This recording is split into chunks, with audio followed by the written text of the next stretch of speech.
Welcome, ladies and gentlemen. It's Scott here from Woke Societies, here to do a live stream with all of you wonderful people tonight. How's everybody doing? Thank you so much for coming out tonight. This is amazing. I get to hang out with you guys literally once a week. I miss you guys. I really miss you guys. How's it going? I'm feeling good. I'm pumped up. Look at Nancy. Those knees look a little shaky to me. Looks like a little bit too much pandering for those for those joints to keep herself upright. She couldn't even get up. Oh man, we're gonna be talking about that. Talk about a photo op. Ugh. It makes me sick.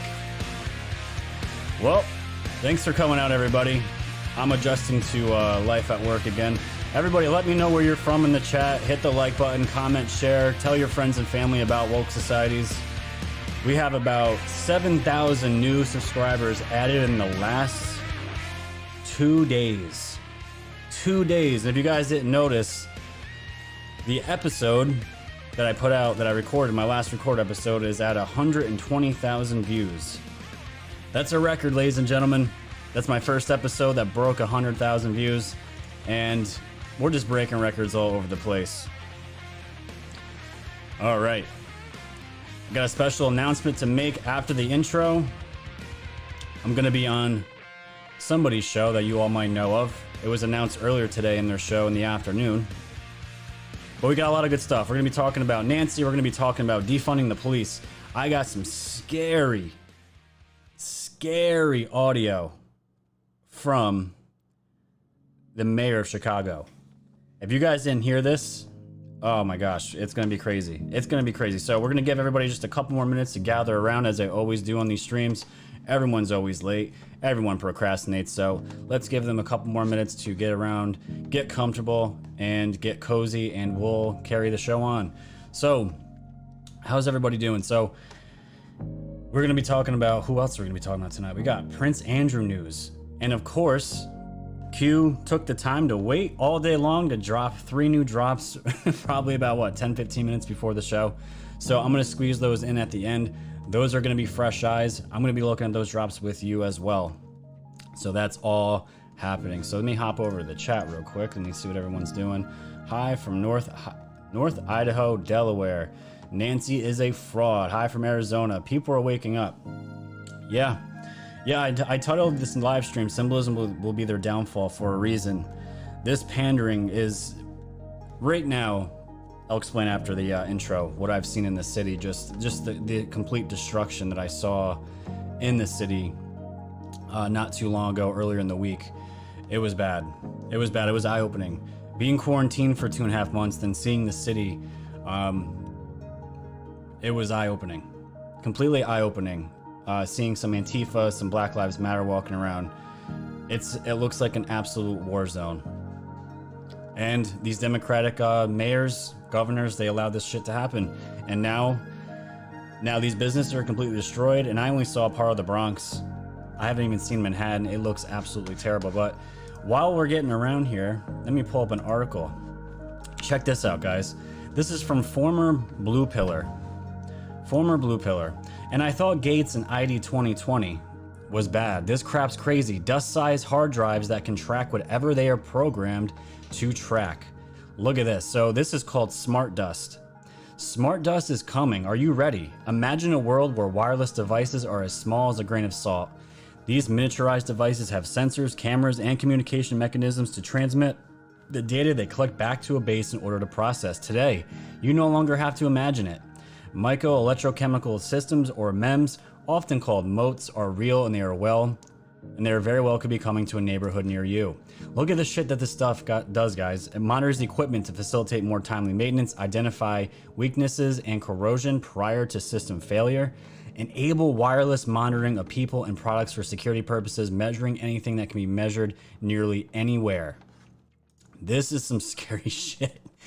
Researchers at UC Berkeley published a paper about the potential for neural dust, an implantable system to be sprinkled on the human brain to provide feedback about brain functionality. What the heck is this? And I'm pretty sure this was a Microsoft thing. So since smart dust devices are miniature sensors, they can record anything that they are programmed to record. Since they are so small, they are difficult to detect. Your imagination can run wild regarding the negative privacy implications when smart dust falls into the wrong hands. This is so 2020, right? Smart dust. And we all thought Bill Gates, and of course they threw in a hashtag Bill Gates bioterrorist, hashtag Bill Gates for jail, and I don't blame them. So just think about that for a moment. The world is getting crazier by the day, and now we have smart dust. Dust that can track and fall on anything and can detect your movements, can do anything it wants. So that's what our future's looking like. Absolutely crazy. But let's get the video up of Nancy Pelosi. You guys can actually hear the audio. I'll do the intro, and then we'll get the show started. Take a watch. It's better not to have on high heels.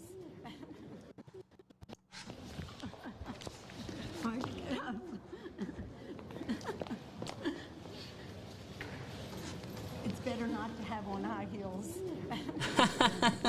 Oh, Nancy, the pandering is just too much.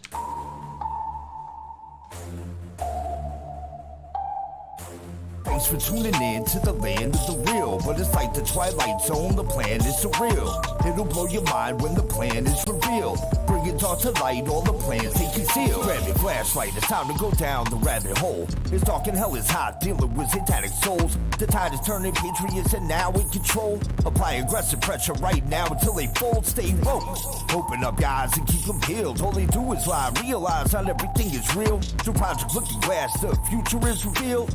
Future proves past, but there won't be any deals. Woke society's fam, you know it's time to go. Grab your popcorn, sit back now, enjoy the show. Severe and non on the mic, so come on, enjoy the flow. The wave is rising and you know it's only gonna grow.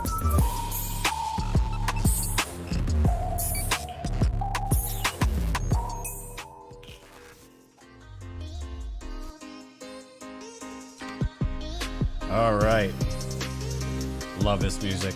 Love this show music. Thanks, guys, for hanging out. Let's go do the shameless plugs and get the show on the road. Go to the YouTube channel. That is not my YouTube channel. Go to my YouTube channel, wokesocieties.com/wokesocieties, where you can become, like, share, subscribe, comment, tell your friends and family we are the news now. Let them know this channel exists. Hit that like button so it can get shared more evenly throughout YouTube. Go to the Patreon to become a patron for as little as $1 a month. $12 a year, or you can donate as much as you want to become a patron. It has all my extra content and all that good stuff.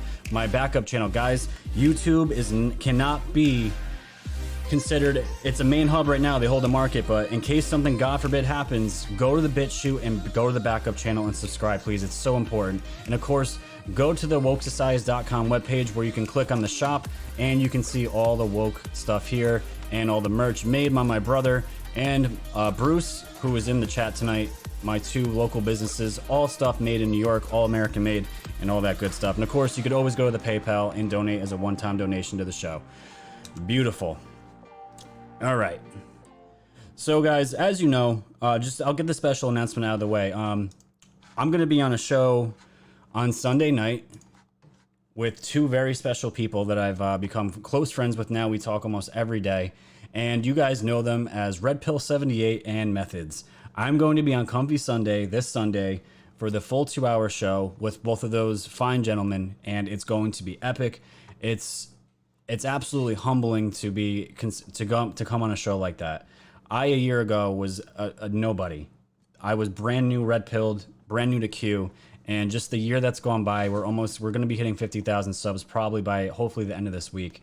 And it's just a testament to all you people out there that follow me, that have supported me from the beginning. And I'm going to be on their show, hanging out with them Sunday night. And I hope all of you are going to watch. It's going to be a great time.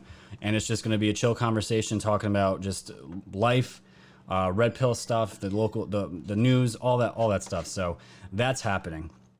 So where do I want to begin? So everyone saw the video with Nancy Pelosi, right?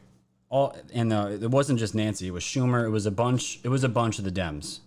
Bunch of the Dems were going, and they went, I tell you, they wanted to rip Trump for going down to the church to show the Bible and a show of strength, and they wanted to rip him for that and say it's a huge photo op. But what did we see? What did we see from Nancy and the Dems? They went in, I think it was in the Capitol, and they went on all knees. And we're seeing this trend, right? We're seeing a lot of white people taking on this judgment, taking on this racism that them themselves aren't racist, but they're taking it.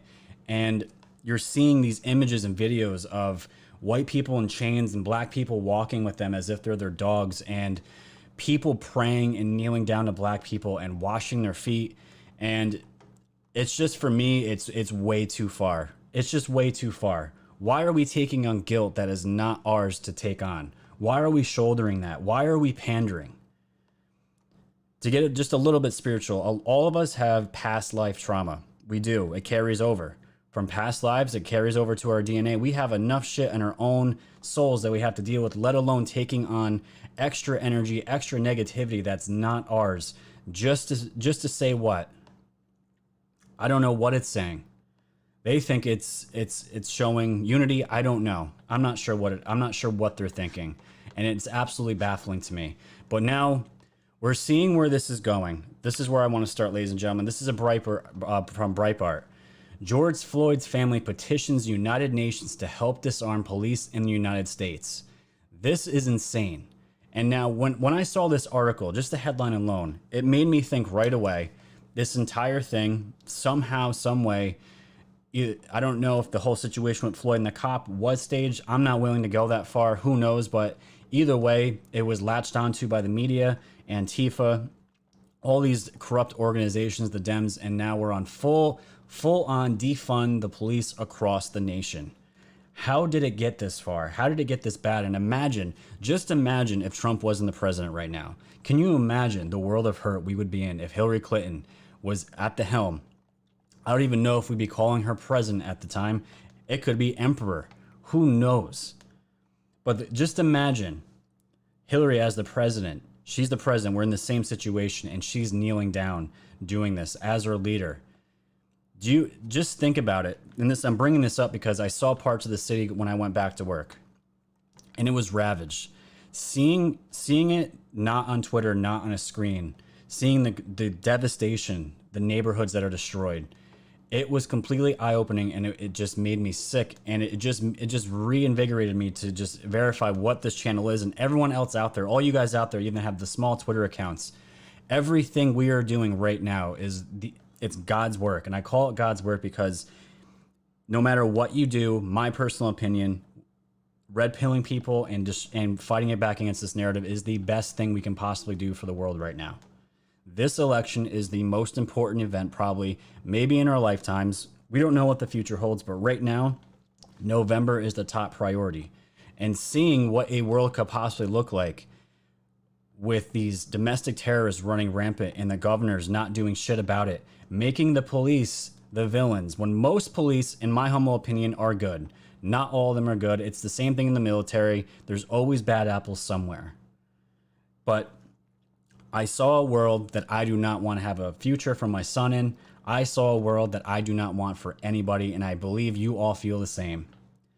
But when you see articles like this, George Floyd's family petitioned United Nations to help disarm police in the United Nations, this screams to me this was the entire plan the entire time. The family of George Floyd, the black man killed while in police custody in Minneapolis on Memorial Day, has sent a letter to the globalist United Nations to ask for its help in disarming police officers in the United States of America. The family's legal team facilitated the letter, which was sent on Wednesday, according to NBC News. The group sent a letter on June 3rd to one of the international body's working groups, asking for support for the end of the provision of military equipment and military-type training for police, the teaching of de-escalation techniques, independent prosecutions and autopsies for extrajudicial police killings, and more. When a group of people of any nation have been systematically deprived of their universal human right to life by its government for decades, it must appeal to the international community for its support and to the United Nations for its intervention, Floyd's family attorney Ben Crump said in a press release. And I'm going to read just a little bit of the UN's response. The role that entrenched and pervasive racial discrimination plays in such deaths must be fully examined, properly recognized, and dealt with, she added, while saying she understood the anger unleashed by Floyd's killing. Bachelet urged people in Minneapolis and elsewhere to protest peacefully. Well, that's nice of her. At least she said protesting peacefully. That's something. But can you imagine? Can you imagine a world that we're asking for the UN international government agency. I don't know if it's a government agency, but an international agency. Foreign soldiers coming over here to teach us how to protect our own country. Can you imagine what kind of bloodbath that would be? The United Nations coming over here and reteaching the ways to our officers, to these community policing divisions, that places like Chicago that want to establish a community policing, defund the police, destabilize the police. And we're going to watch some videos about what all this is going on. But the fact that Floyd's family, and seeing the funeral, have you guys seen the funeral with the golden casket? I'm not going to get into the weeds of the conspiracy theories of what the pictures of, because Q mentions the picture of gold being poured over you and what that means. And there's some comparisons to the casket, Floyd's casket, but it's just very odd.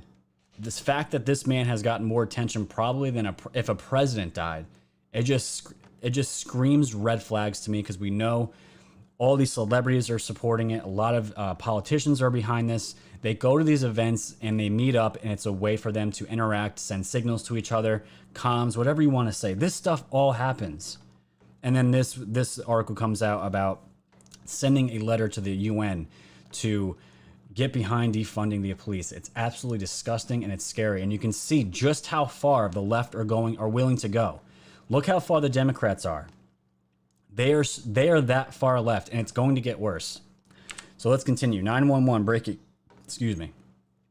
Question: if you dismantle the Minneapolis Police Department, who would respond to an active shooting situation? City council leaders, the Minneapolis Police Department. Check this out. Watch this. This is a question that you keep hearing. Who would be responsible if you did need someone to respond with a gun? If there was an individual or a group of people simply going out there and killing other citizens for no reason at all, who would be responsible to go out there and try to stop it? Well, in my mind, and as it stands right now today, we still have a Minneapolis Police Department, and that will be their responsibility to address those issues. So, Lisa, you agree? Absolutely, yes. And we're gonna hear from this Lisa right here, but they're still saying if something bad happens, we're still going to call the police. But on the other end of it, where we're seeing in Chicago, that's not the case. But we're gonna see a video here. This is the woman that was just next to the other lady that just spoke. Listen to this interview. It's 53 seconds in this video. The question was, what if in the middle of the night my home is broken into? Who do I call? I hear that loud and clear from a lot of my neighbors. I know that comes from a place of privilege. The balls on this woman here. Watch what she says. We have a state action against our mechanisms in the very short term. You know, there's lessons from all over the country, all over the world that we're looking to take immediate steps while we work toward building the systems that we would need to imagine that future. Do you understand that the word dismantle or police free also makes some people nervous? For instance, what if in the middle of the night my home is broken into? Who do I call? Yes, I mean, I hear that loud and clear from a lot of my neighbors. And I know, and myself too, and I know that comes from a place of privilege, because for those of us for whom the system is working, I think we need to step back and imagine what it would feel like to already live in that reality, where calling the police may mean more harm is done. And so we have calling the police where more harm is done. Now, the fact that she didn't even answer the question, she completely diverted, talking about how calling the police and having that option is considered a place of privilege, regarding to white privilege again. Because apparently all white people have these privileges that I never myself knew about. How about you?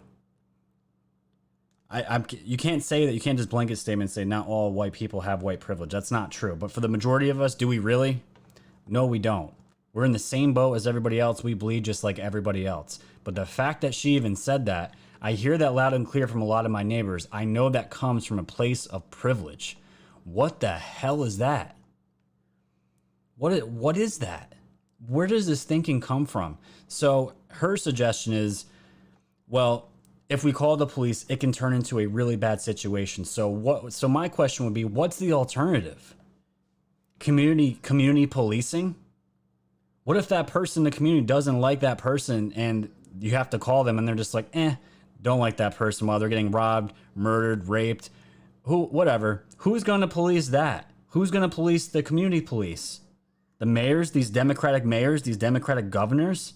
And then what are you going to get? You're going to get vigilante justice on the streets in the suburbs. It's going to start in the cities and then it's going to leak out into the suburbs and then you're going to have all out war.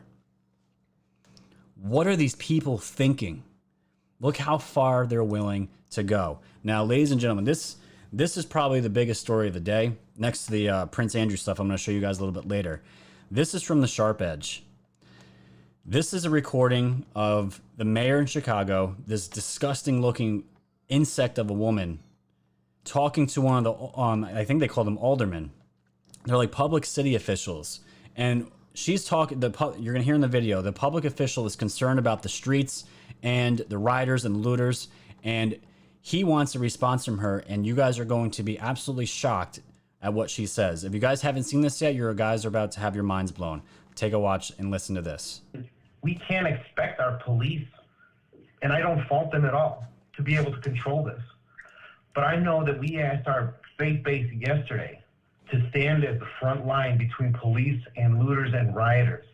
And I am simply not comfortable telling my churches, those people, to be the intermediary in the middle of a riot that's citywide. We need something better, because right now we only have 370 whatever National Guards on standby. Half our neighborhoods are already obliterated. It's too late. We have to come up with a better plan, because my fear is once they're done looting and rioting and whatever's going to happen tonight, God help us, what happens when they start going after residents, going into the neighborhoods? Once they start trying to break down people's doors so they think they got something, or, we know that people are here to antagonize and incite, and you've got them all pumped today, they're not going to go to bed at 8 o'clock. They're going to turn their focus in the neighborhoods. I've got gangbangers with AK-47s walking around right now, just waiting to settle some scores. What are we going to do, and what do we tell our residents other than good faith people stand up? It's not going to be enough. Thank you, Alderman. Next question. You guys didn't hear. All she said was a pause of silence. Thank you, Alderman. Next question. Completely dismisses him. Now, this next clip here, there's some language, so just a fair warning. His response to her is fiery. Well, no, I want an answer. You commented on everybody. I want an answer. It's not something you ignore. This is a question that I have. I think you're 100% full of shit, is what I think. I think you're 100% full of shit. That is her answer to him. You think no offense, fuck you then. Hold on. Who are you to tell me I'm full of shit? And if you think we were not ready and we stood by and let the neighborhood go up, there's nothing intelligent that I can say to you. Well, maybe you should come out and see what's going on. One of the stupidest things I have ever heard. I understand you want to preen. I understand that you think that you... Mayor, you need to check your fucking attitude. That's what you need to do. Every single person right now... And they just keep going back and forth. There is a 40-minute audio recording of this circulating out on Twitter right now. I didn't get to listen to that, but that was one of the clips that was ripped from it, and it's been going on the internet. This video here almost has 1 million views on it. This was all over Twitter. The fact she said, you are looking for the praise, Alderman, you want the power. That's what she's completely projecting. This is what the Dems do. They're masters at it. They're masters at projecting. They blame you for the things that they do themselves. And they say it's your fault. She told this man that's out on the streets, seeing everything, asking a simple, logical question. What's going to happen when the cities are burned? What's going to happen when the businesses are leaving? Where are these rioters going to go? We only have 370 something National Guard here. What's the plan? And she says you're 100% full of shit. And it's funny because all these Democrats that are calling for the defunding of the police, guess what they have as private personal protection? Ex-police officers, security officers, people that came from those crowds those jobs. The same people that they're telling everyone else, the main public, people like me and you, we don't need that protection. But why do they have their own private police force protecting them? These people are fucking sick. Sorry, I don't normally say the F-bomb. That one slipped. But either way, it makes me sick to hear someone like that. Now, you heard the truth. That was a real clip of how she felt. And this woman, he says, why don't you come out of your house? Why don't you come out and see what's happening? And she just keeps deflecting and saying, you want the praise, the love for coming up with an idea to figure out how to fix this. And it's just baffling to me. These are the people that keep getting voted in, and I hope to God people are waking up and seeing what's happening now. We may see California flip red this year. I think it's a very big possibility. I don't know about this state, but dear God, what is it coming to? What is it coming to? So this same mayor, this article came out today. This same mayor is now pleading with Walmart and other companies not to leave the city. Well, no shit. I wonder why they want to leave.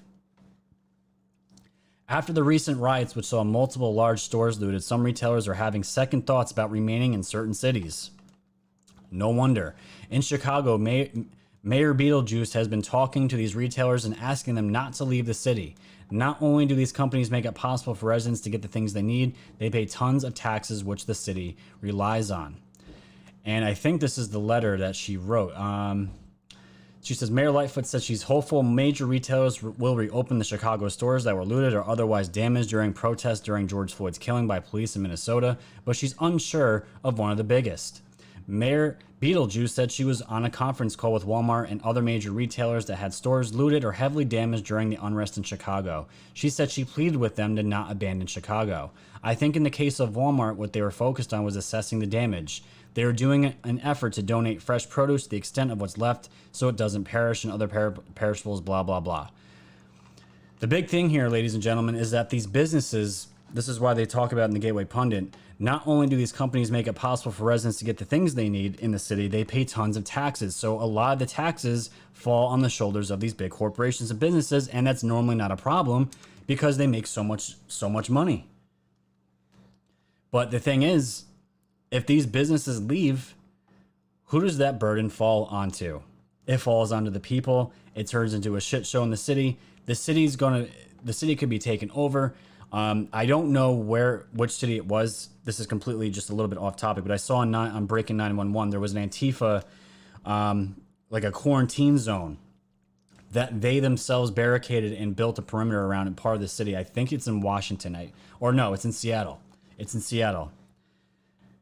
Hearing something like that, and now they're calling on armed militia to protect them, other Antifa members, other people to protect where this area is. I didn't see any other sauce besides Breaking 911, but when I hear that, and I see situations like the mayor here begging businesses to stay, when those businesses leave, it's going to turn into all-out war. There's nothing left. Their neighborhoods are destroyed. These people have nothing. These people literally have nothing. The people that came from out of state destroyed their businesses and then left and went back home to mommy and daddy. That's what happened. It's just baffling to me. And why would these businesses want to stay? You let these people, these rioters, completely destroy their business and just watched from your house, from your pedestal, and just sat there and watched it happen. This happened in New York City. It happened out there. California, not as bad from what I'm hearing from people that talk to me from California. Surprisingly, not so much in California.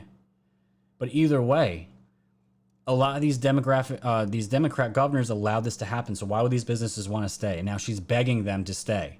And can you blame them for not wanting to? They're gonna have to rebuild all their businesses themselves. They're not getting that back. So it's just crazy to me to see how far, again, where we've come.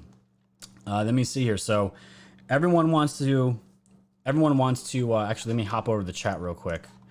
We have 900 viewers. Amazing. If you guys can, we only have 371 likes. Please hit that like button, comment, share, tell your friends and family about this channel. Let's hit the like button, turn that button blue, and Just do it for me. It takes 1 second. Thank you guys. Hopefully we'll break 1,000 tonight. Let me go back here. So everyone wants to destroy the police, right? This is the narrative. Defund the police, make the police look like the villains. The media has been absolutely destroying the media, destroying the police departments. This here is from New York Police Union boss Mike O'Mara. The quote, "Stop treating us like animals and thugs and start treating us with some respect. We've been vilified. It's disgusting. Our legislators abandon us. The press is vilifying us. It's disgusting. Let's listen to this man talk. It's a great speech." This isn't stained by someone in Minneapolis. It's still got a shine on it. And so do theirs. So do theirs. Stop treating us like animals and thugs and start treating us with some respect. That's what we're here today to say. We've been left out of the conversation. We've been vilified. It's disgusting. It's disgusting. Trying to make us embarrassed of our profession. 375 million interactions. Overwhelmingly positive. Nobody talks about all the police officers that were killed in the last week in the United States of America, and there were a number of them. We don't condone Minneapolis. We roundly reject what he did as disgusting. It's disgusting. It's not what we do. It's not what police officers do. Our legislators abandoned us. The press is vilifying us. Well, you know what, guys? I'm proud to be a cop. And I'm going to continue to be proud to be a cop until the day I retire. And that's all I have to say. It's amazing. It's amazing. And being from New York, it makes me sick knowing how bad it is out here with the governor and de Blasio, because after all this stuff happened in New York City, they were given literally no support. There was no head of operations. It was obviously the police were figuring out what to do, but they had no help from above. And after going through night after night after night, and he said millions of interactions, and they were all positive, and yet the press does not talk about that. The press decides what they want to show for a reason. Anyone out there that's even a little bit woke knows the news is completely corrupt and biased by this point.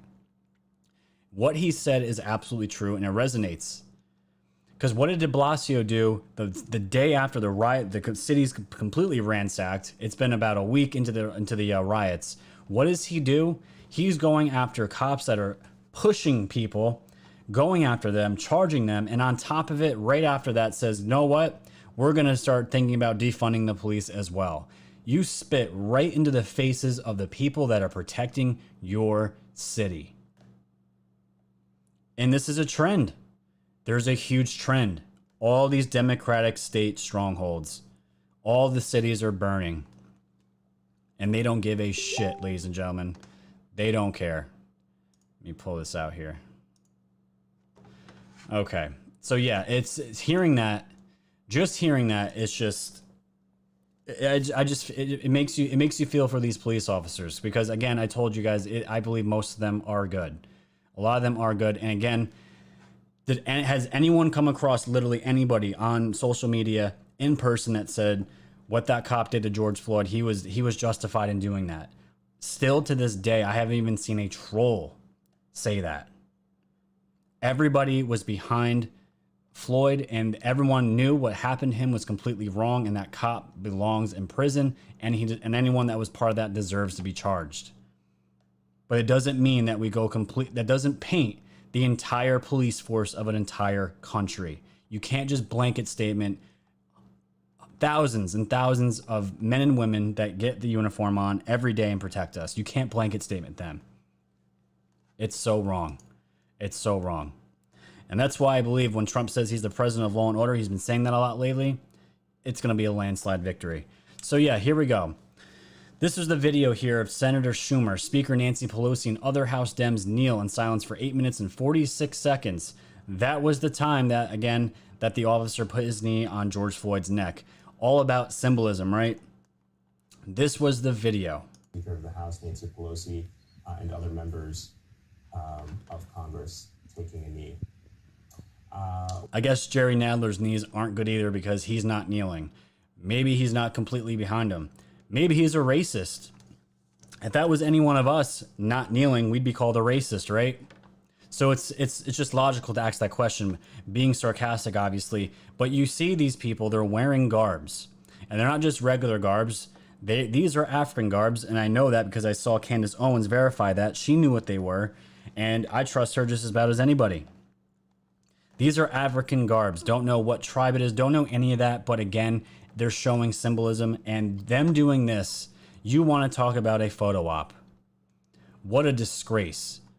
This is pandering at its finest.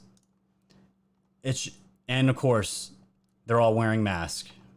And I bet you as soon as those cameras went off, those masks came off. It's absolutely disgusting. So let me just keep going here. Let me see. So we're seeing a trend, obviously, with the defunding the police. And I believe the police chief out in either Washington or Oregon, they stepped down. But we're seeing officers step down because the pressure is unrelenting. This is from True Pundit. Police chief forced out after praising citizens armed against looters. So you literally have a police chief here that are using their Second Amendment rights against people that are damaging property and destroying businesses. And he is forced to step down for supporting citizens, American citizens, for using their Second Amendment rights. Where have we come? The police chief of Lowell, Michigan, was forced to resign Thursday after using a Facebook post to praise 4 citizens who armed themselves to oppose looters. Wood Report's Chief Stephen Bukala posted a photo of 4 armed citizens and wrote, "So these fine young men called me today. They wanted to exercise their Second Amendment rights and walk down Main Street. They saw what happened in Grand Rapids. They said it's not going to happen here. We have your backs. I thank them for letting me know they were in town and to call if they see something." On the Lowell Police Department Facebook page, Chief Bulka wrote, "We are at Lowell Police Department, support the legally armed citizen and the Second Amendment." And this officer, the Lowell PD, reacted to Chief Bulka's message by apologizing for his comments. And I get it's a sensitive situation right now, but either way, it doesn't justify pushing a man out just because he's supporting people that are using their Second Amendment rights. It's unreal how far it's coming, but it's not all doom and gloom. I can promise you that. My computer's a little bit slow here, so I want to show you this because it's going to lift my spirits up a little bit. Always seeing the press secretary destroy the media. This is her response into the whole entire defund the police in the entire country movement that is trying to take place right now. Take a watch. President is appalled by the defund the police movement. The fact that you have sitting congresswomen wanting to defund the police, notably Rashida Tlaib, notably Biden advisor AOC Alexandria Ocasio-Cortez, a former Clinton and Eric Holder spokesperson Brian Fallon, wanting to defund our police across this country. It is extraordinary. And when you think the left has gone far, and they couldn't possibly go farther, because we all remember the defund ICE movement. They want to defund immigration and custom enforcement, and now they want to defund the police. This is extraordinary. This is rolling back the protective layers that protect Americans in their homes and in their places of business. He's appalled by it, and it's remarkable to hear this coming from today's Democrat Party. As for solutions, he's talking through a number of proposals, no announcements on that, but he definitely, as he's noted, recognizes the horrid injustice done to George Floyd and is taking a look at various proposals. He's taking a look at various proposals, but again, she brings about ICE and how the Dems want to defund ICE as well. They want to defund ICE. They want to defund police. They want to defund everything, all the protective layers that this country offers. And you know who would be protecting us if that were to happen? Apparently it would be UN soldiers, foreign international soldiers. This is what the Dems want. No protection, borders open, child trafficking, drug trafficking, weapons trafficking, cartels running through the country rampant. That's what they want. That's what they're saying. And they're all following suit now, all of them. It's insane. It's absolutely insane to me. So let's keep going here. If you guys didn't know either, this was a nice little clip. I almost started the show out with this, but I'm gonna throw it in there because we gotta get our spirits lifted up. it's some gloomy times. So if you didn't see Jerry Nadler here, I'm going to play this a couple of times. He couldn't get his mask on.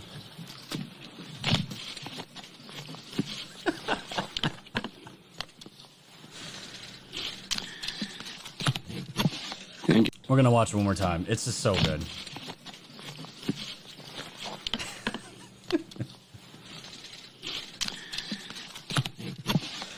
Okay, so can you guys just picture right now? Everyone knows Jerry Nadler was pretty big back in the day.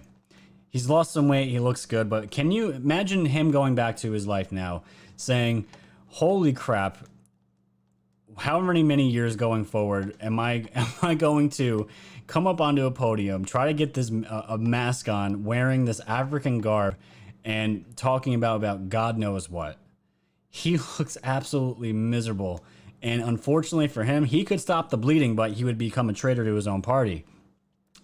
But he's got to go along with it, just like the rest of them, because they're in so deep they can't get out. And I normally feel bad for him, and I don't know why. Maybe it's his sad-looking face all the time. He just looks like a grumpy old man. But dear God, what does your life come to? It's just terrible. It's terrible.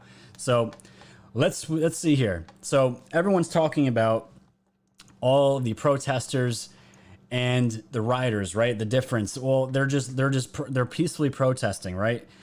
My man Methods here made this this clip montage of, he called the enemy of the people, with the media describing us, the conservatives, I guess you could call us, the Republican side. I don't consider myself a Republican, more as an independent, but you know what I mean. The writer side of the political aisle. Them talking about our kind of protest and how they call them violent. Watch the hypocrisy take place here. Scene.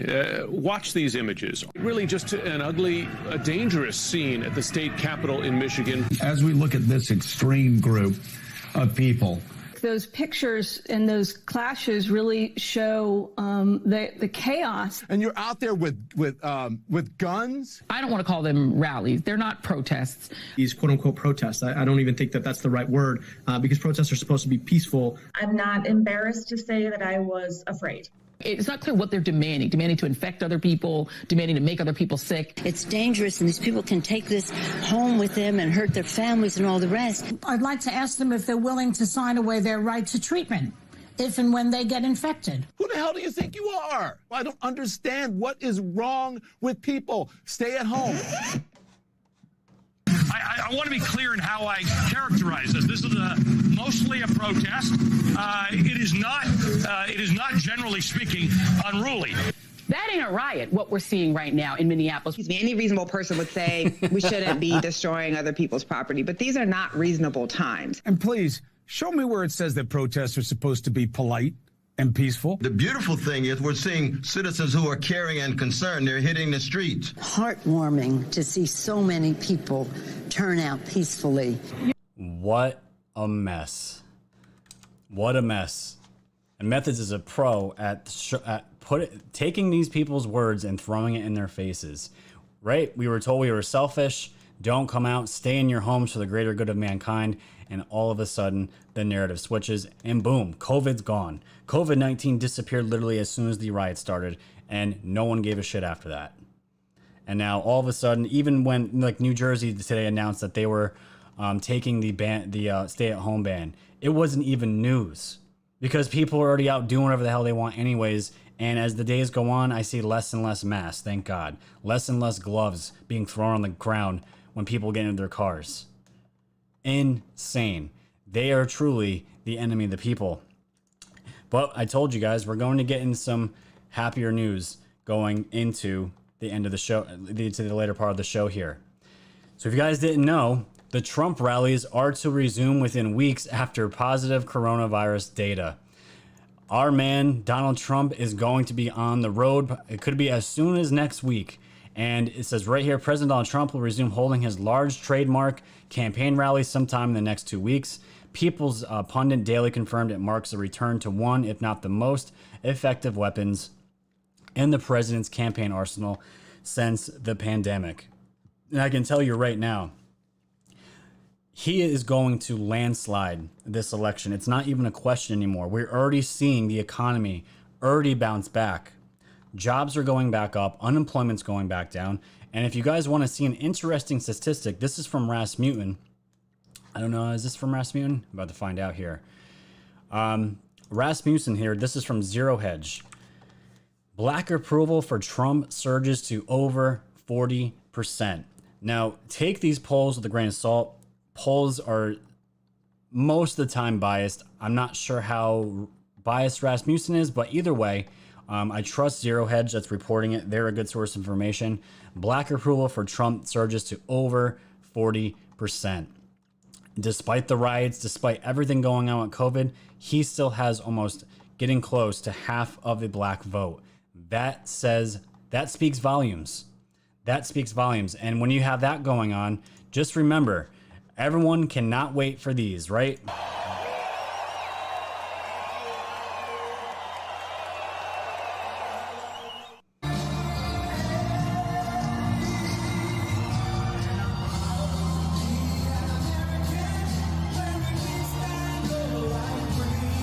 And there's the man right there. It brings us back to the times when things were normal in the winter. January, February, and then shit hit the fan. Right? He is going to landslide everything. And it's going to be fantastic to see that. And what I want to do now, let me go over, I want to go to the one story here, and then I'm going to get into the Q drops. I want to get into the story with Prince Andrew. If you guys didn't hear, obviously Prince Andrew, I report literally every single time an article comes up about Prince Andrew and Epstein. Prince Andrew has been dodging authorities since this whole thing went down, since Epstein was arrested. He got a what's it called? He got one of the top attorneys, the extradition attorneys in the world. He personally hired them as a private lawyer in case, God forbid, he had to get extradited to the United States on charges or questioning. Why would you do that if you had nothing to hide? And he's said multiple times that he's willing to help the victims and answer questions, but yet at the same time, his actions don't prove what he's saying, what's coming out of his mouth. But now, what we're going to see what happened today with the news, the U.S. Department of Justice has officially demanded Britain hand over Prince Andrew for questioning. I'm going to play just about a minute or two of this video, and we're going to talk about it. More now on that breaking news. Prince Andrew could be forced to face court within weeks over his links to Jeffrey Epstein. Russell Myers is the royal editor of The Mirror in the UK and joins us now from London. Thank you so much for your time this morning. I mean, it was a bit of a royal bombshell. The US Department of Justice has officially demanded Britain hand over Prince Andrew for questioning. Yeah, good morning, guys. This is a huge development tonight, and it seems the Department of Justice in the US has made a formal application. It's called a mutually legal agreement with the Home Office in the UK. Now, this only exists in criminal cases, and that is the big point here. Now, Prince Andrew could be, as a result of this mutual legal agreement, be forced to make a statement. On one hand, he may not have to go under oath if he agrees to it, but he could be forced to make a representation in a magistrate's court. And now this is a huge development. The US authorities have been angered by the way that Prince Andrew has seemingly been unwilling to speak to them. Obviously, he has protested his innocence throughout this whole saga, but of course his relationship with the disgraced paedophile financier Jeffrey Epstein is at the center of these allegations. He's at the center of these allegations, and he said the fact that Britain signed off on this mutual hearing, the only reason that could possibly happen and that they signed off on that is that they have enough proof for criminal charges possibly, and that's the only way that they would agree to send somebody like that over, and they're on par with it. So this is huge news in regards to Jeffrey Epstein. So it's something to keep an eye on. We'll have to see. I mean, even if he doesn't speak under oath, just getting him over here in the country alone would be a huge first step, because if they even get a taste of the blood in the water, if he even says anything that's going to implicate himself, they're going to hold him there, and it's only going to get worse for them. He knows once he goes to the United States, who knows what's going to happen. He may never go back to the UK. So we'll have to see what happened, what comes about this. But if he makes a statement, I hope he doesn't, because the last statement, if you guys remember, it was awful. It made things 10 times worse. He pretty much came out and said he was completely innocent. He apologizes. He made some poor decisions with friend making and all this other garbage. Meanwhile, you have all these women all over the country and probably other parts in Europe that are screaming, this asshole was part of the problem and he's still alive. Why aren't we going after him? He knows so much. And the other thing is too, where's Ghislaine Maxwell? She seems just to be a ghost in this entire thing. Or maybe there's something going on behind the scenes. I really don't know. I'm not sure. So what I want to do now, I want to go to the Q drops and we'll tie up the show tonight. I'm going to refresh because my brother here is telling me that they dropped. It looks like, what do we got? We got 4 drops here. So let's take a look at this. We'll start with 4440. Again, this is fresh eyes, guys. I haven't looked at these. This is my first time looking at it with you. So bear with me here. So sometimes a public service announcement PSA can stop their coordinated intended plans. Sometimes a PSA, remember, coordinated and intended plan serves to prevent the action. Reach has meaning. Now, I've only heard people just talking about this on Twitter, passing through it on my phone. I'm not exactly sure what Q is referring to here, but I can tell you it probably has something to do with Q posting those fake pictures, posting disinformation on the boards to thwart off the deep state, throw them off, make them screw up. That's what I believe it has to do with this, and I'm not entirely sure and what else it would go into at this time. So that's where I'm going to leave that drop off. I'm going to continue here. 4441. The wait will soon be over. Barr talks about the wheels of justice, accountability. The wait will soon be over. And this goes right to General Barr here. Listen to what his video is. I actually saw this video. This is the dirty truth. This is Josh. He is a patriot. I'm so happy he got cued here. Let's take a watch and listen to AJ Barr talk about arrest and when those will happen.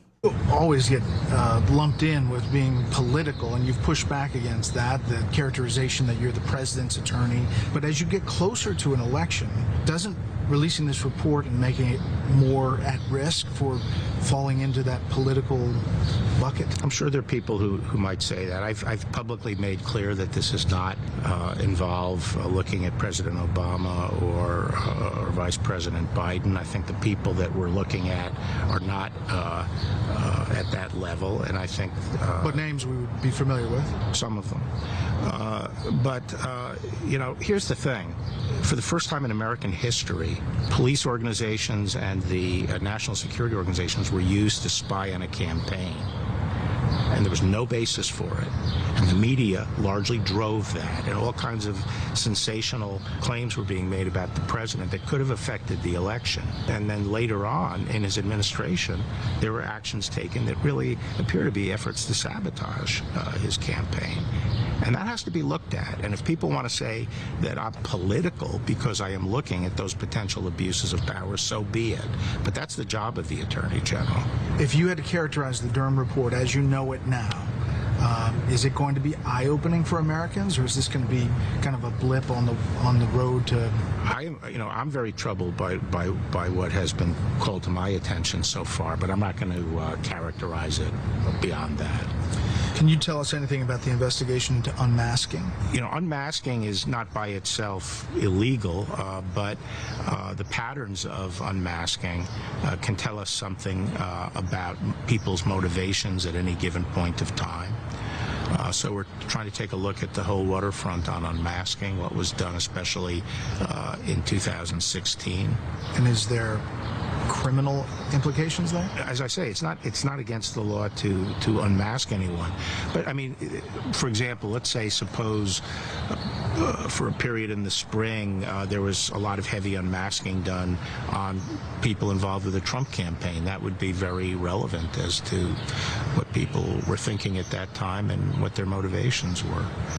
So he says a lot there. Barr says a lot there. That wasn't actually the clip that I was thinking about, but I watched another one where Barr is talking about the wheels of justice and they are slow. And the reason why they're slow is because they have to make sure this is watertight. This entire operation has to be watertight. It's got to be done by the book, so there is no questioning. There can be no further investigations by the other side of the party. It's a closed book case. It's done, over with, and it'll be done. And Q is saying right here, the wait will soon be over. And it's got to be. We're in the 4th year, ladies and gentlemen.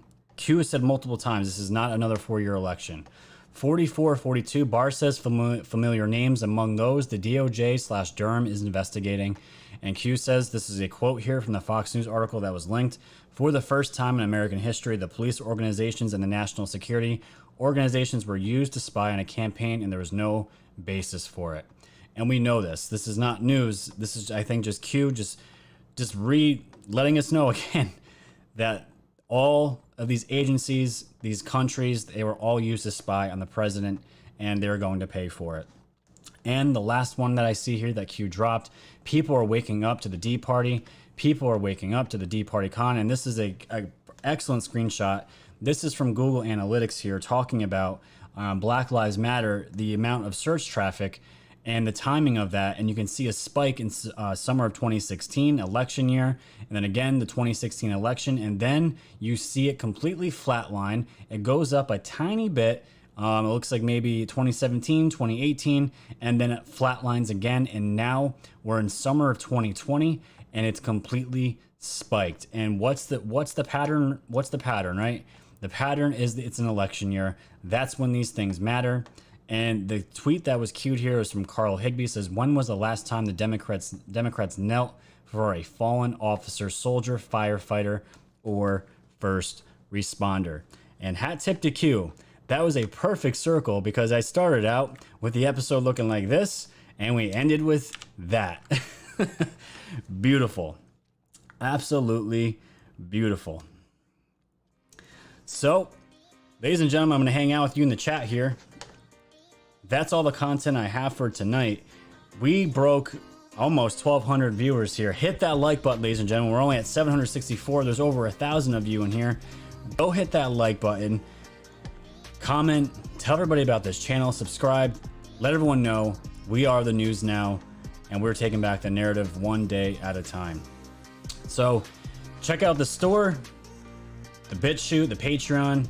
Again, ladies, I got the V-necks. The V-necks came in. I got the V-necks. You wanted them. I got them. So check all that stuff out. I'm going to hang out, guys, with the chat.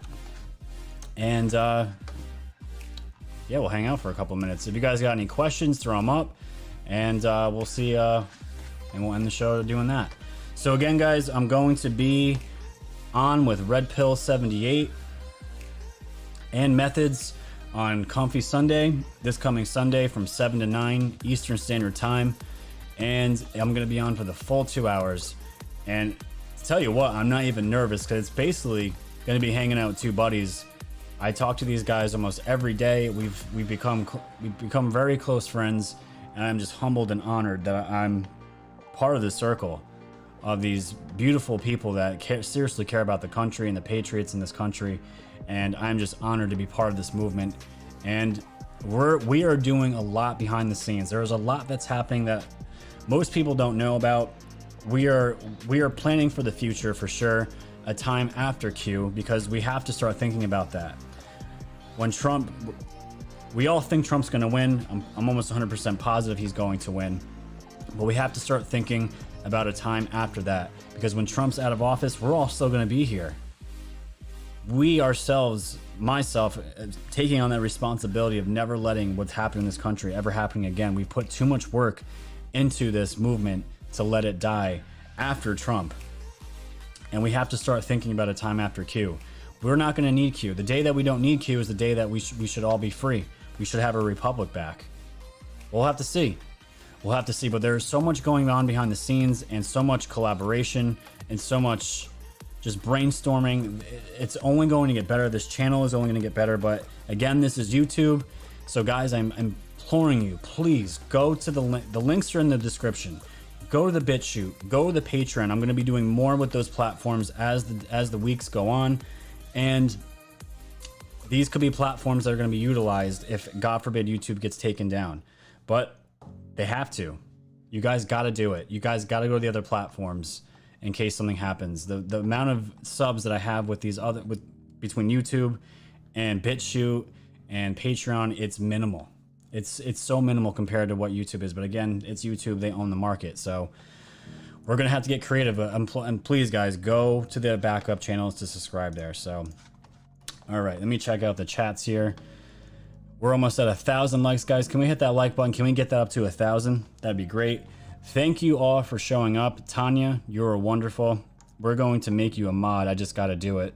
Thanking Anon sent me the information for it. I just got to go on and add you. You're always on the show, so I have no problem making you a mod. You're always great and always supporting this channel, so I appreciate it.